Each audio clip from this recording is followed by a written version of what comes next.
எல்லா விளையாட்டும் முடிஞ்ச பிறகு பாட்டு பாடுவோம். யாருக்கா ஞாபகம் இருக்கா?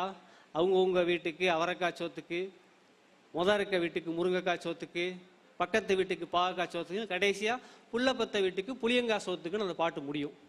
நம்மளோட எல்லா விளையாட்டுமே பாட்டுகளோட ஆசை இருந்திருக்கு. பாட்டு இல்லாமல் விளையாட்டு இருந்ததில்லை.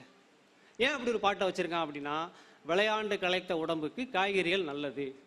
குழந்தைங்க மனசில் பதிய வைக்கிறோம். நம்ம அவரைக்காய் தின்னு, பாகக்காய் தின்னு, முருங்கைக்காய் தின்னு சொல்லி கடைசி வரை பாருங்க, புள்ளப்பத்த வீட்டுக்கு புளியங்காய் சோத்துக்கு. ஏன்னா புள்ளப்பத்த வீட்டில் புள்ளத்தாச்சிக்கு வாய் உப்பா நமனமப்பாவே இருக்கும். உரப்பா உப்பா திங்கணும் போல் ஆசையாக இருக்கும். அதனால புள்ளத்தாச்சி பெத்த வீட்டில் மட்டும் புள்ளப்பத்த வீட்டில் மட்டும் ஒரு 10 நாளைக்கு புளிச்சோறாக பொங்குவாங்க நம்ம ஆளுங்க. அதனால தான் புள்ளப்பத்த வீட்டுக்கு புளியங்காய் சோத்துக்கு. உங்கள் வீட்டில் மட்டும் புளியங்காய் சோறு தாண்டா, அதை போய் நீங்கள் சாப்பிட்டு வாங்கடா அப்படின்னு சொல்லி சொல்லுவாங்க.